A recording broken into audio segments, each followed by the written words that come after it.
For months, someone refused to accept an end. Constant calls, gifts appearing without explanation, uncomfortable presences near the house, small gestures that, seen separately, could seem like persistence, but together began to paint something much more disturbing. There were arguments, contained fear, and difficult decisions. Attempts to close a story that had no turning back. But when a person doesn't accept losing, they don't understand limits, or rejection, or new opportunities for the other. What no one imagined was how far that obsession could escalate. Because when someone stops seeing you as a person and starts seeing you as a possession, danger is no longer a possibility. It's just a matter of time. The case of Gladys Ricart. Every day we live with evil. We witness the darkest part of human behavior. The suffering caused by one individual to others is something latent in our society. In Criminal Investigators, we will delve into that dark side of humanity. We will bring to the screen the most perverse crimes and try to enter the minds of those beings who commit the most terrible acts. I am Mario, and today I bring you another case. But before we begin, I want you to tell me where you are watching us from. We really like to know how far these stories reach. Also, don't forget to leave your like and share this video if you think someone else might be interested. And now, let's begin. The morning of September 26, 1999, was destined to be one of the happiest days in Gladys Ricart's life. Her house in New Jersey was full of movement, laughter, and excitement. Family, friends, photographers, and videographers were present, recording every moment prior to the ceremony. Outside, vehicles waited to transport everyone to the church in Queens, where the wedding would be held. Inside the home, Gladys prepared, surrounded by her loved ones. Dressed in her white gown, with her tiara carefully placed, she took photos with her son and her mother, who had traveled from the Dominican Republic to accompany her at such an important moment. Everything seemed to proceed normally, as in any celebration of this type. But in the midst of that carefully prepared scene, an uninvited man arrived. After entering the home, he walked directly toward Gladys. Without saying a word, and before the eyes of everyone present, he pulled out a firearm and shot her at close range. The attack occurred in a matter of seconds, and was recorded by the cameras that were documenting the wedding. 3 shots were enough to turn that celebration into a scene of absolute horror. After the shots, the house plunged into chaos. Screams, desperation, and confusion dominated the atmosphere, while several of those present tried to react to what had happened. Gladys's brother lunged at the attacker in a desperate attempt to stop him, starting a violent struggle inside the home. For several minutes, both continued fighting, while other people called emergency services. The attacker, far from showing immediate remorse, screamed to be let go, claiming he wanted to take his own life.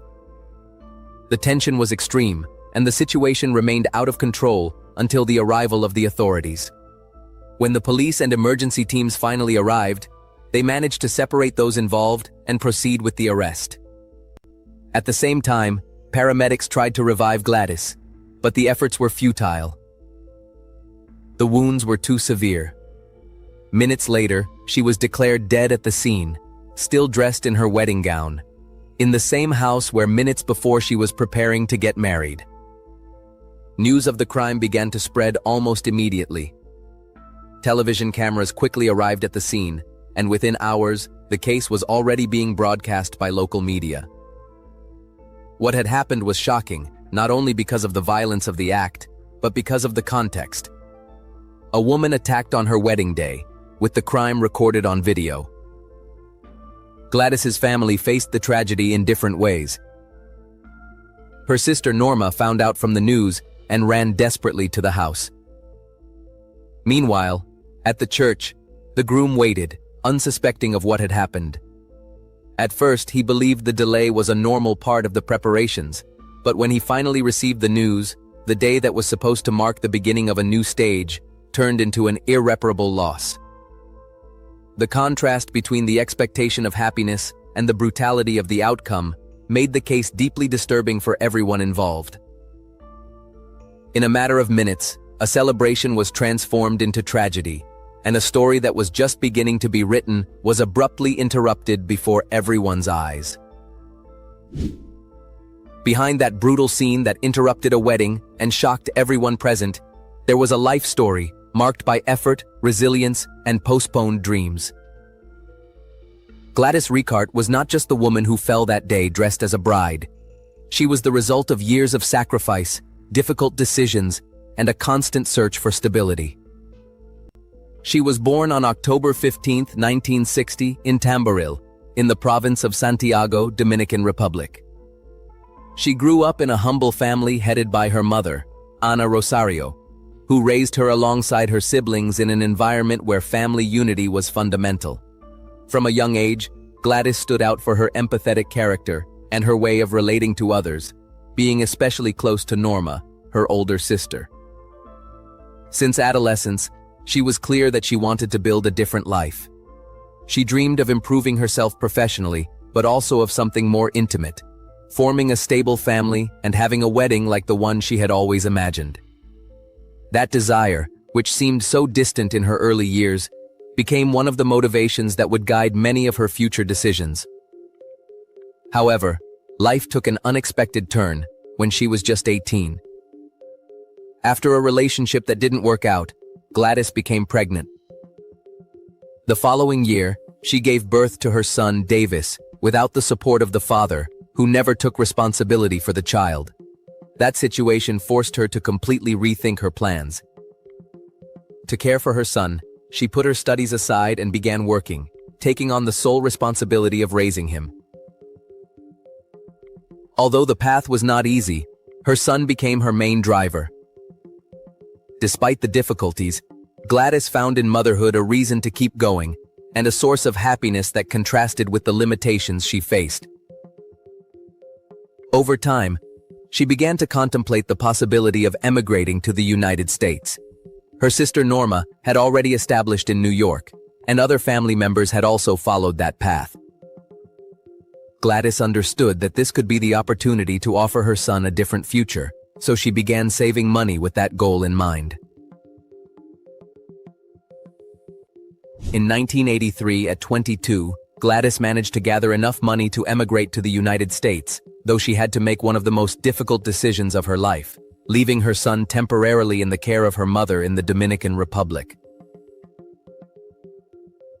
Her arrival in New York marked the beginning of a period of personal rebuilding. She settled with her sister in Manhattan and began working basic jobs, initially in cleaning, while gradually resuming her academic aspirations. With effort and discipline, she managed to enroll in college to study accounting, moving step by step toward the stability she had sought so much. Years later, in 1987, she was finally able to reunite with her son in the United States, fulfilling one of her greatest goals. By then, her life had reached a balance. She had a stable home, had finished her studies, and had the close support of her family. That stage represented one of the most fulfilling moments of her life, in which it seemed that after years of struggle, everything was starting to align toward the future she had always wanted. It was in 1992, in the midst of the daily routine in New York, when fate crossed Gladys with a man who would change the course of her life. While riding the subway to work, she caught the attention of Agustin Garcia, a Dominican businessman with a strong presence and a personality that easily connected with others.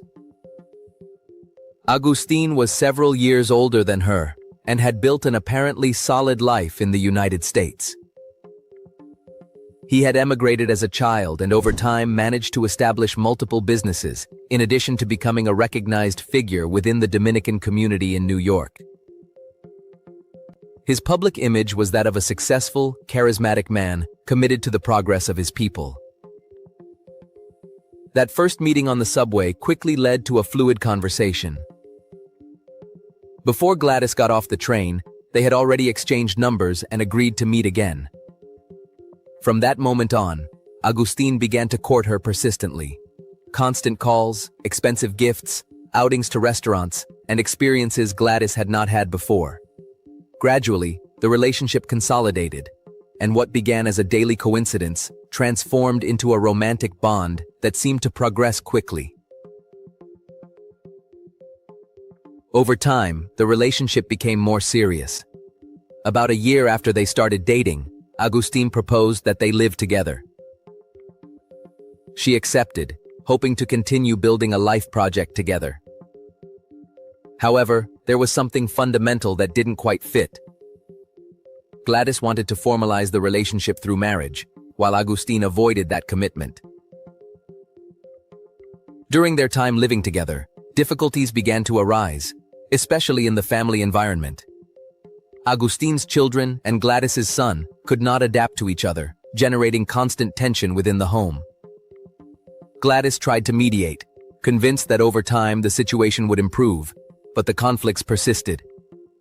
To this were added more worrying signs. Gladys began to notice that Agustin showed distant and indifferent attitudes toward her son, which made her uncomfortable.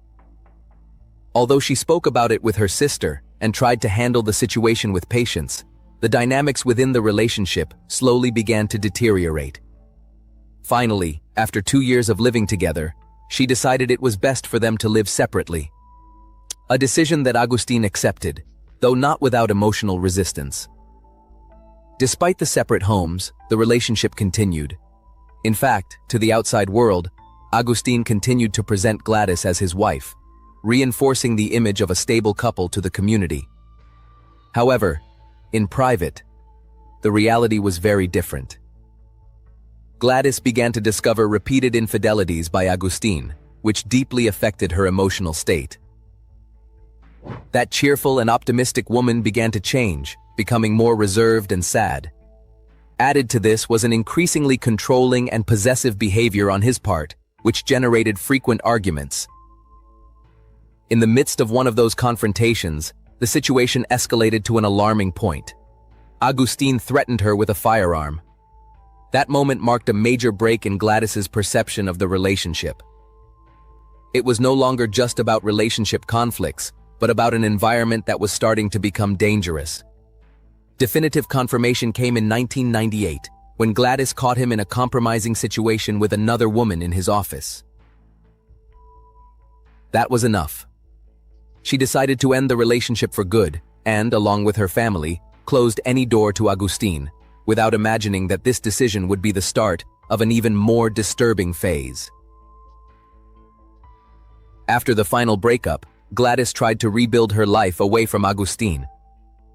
Over the months, the pain gave way to a sense of relief. In March 1999, she met James Preston, a man with whom she quickly connected. Unlike her previous relationship, he was attentive, respectful, and close to both her and her family. The relationship progressed quickly. Within weeks, Gladys was smiling again, like she hadn't in a long time. Just 2 months after meeting, James proposed to her. She accepted without hesitation. Finally, that dream she had since youth was starting to take real shape. The wedding was set for September 26, 1999. But while Gladys rebuilt her life, Agustin had not disappeared. Unable to accept the breakup, he began calling her persistently and leaving gifts at her door. Flowers, symbolic objects, and even a Bible were part of his attempts to win her back. What outwardly might have seemed like romantic gestures were actually signs of an obsession that had not died out. Gradually, that persistence turned into surveillance. Agustin spent entire nights parked near Gladys's house, watching, recording movements, and writing down the license plates of vehicles that approached. However, at that time, she was not yet fully aware of the level of control he was exerting over her life. The first episode that showed the gravity of the situation occurred on August 12, 1999. While Gladys and James were at home, Agustin appeared unexpectedly and asked to come in to talk. When Gladys refused, his attitude changed immediately. He began to act aggressively and ended up throwing rocks at the windows. Frightened, Gladys called the police. Officers arrived quickly and arrested Agustin. However, in a decision that would mark the course of events, she chose not to press charges against him. Her intention was to avoid conflict and close that chapter for good, trusting that the incident would be enough to make him stay away. But it wasn't. 2 days before the wedding, on September 24th, another disturbing episode occurred. While Gladys was shopping in a store, Agustin followed her without her noticing. Inside the establishment, he approached her, grabbed her neck in an apparently affectionate way, and walked with her through the aisles as if they were still a couple. Everything was recorded on security cameras. That encounter left Gladys deeply shaken. She began to feel that the situation was escalating, that Agustin was becoming unpredictable. However, time was short. The wedding was only hours away, and the excitement of starting a new life seemed to override any fear. After the crime, the investigation moved quickly. The police seized the weapon, the bullets he carried, and, especially, the video of the crime, which became key evidence. A list of license plates was also found in his vehicle, confirming the tracking he had done for weeks. During interrogations, Agustin initially tried to minimize his responsibility, claiming he didn't remember what happened. However, under the pressure of the evidence, he ended up confessing to the crime. He was formally charged with murder, illegal possession of a weapon, and endangering other people present at the scene.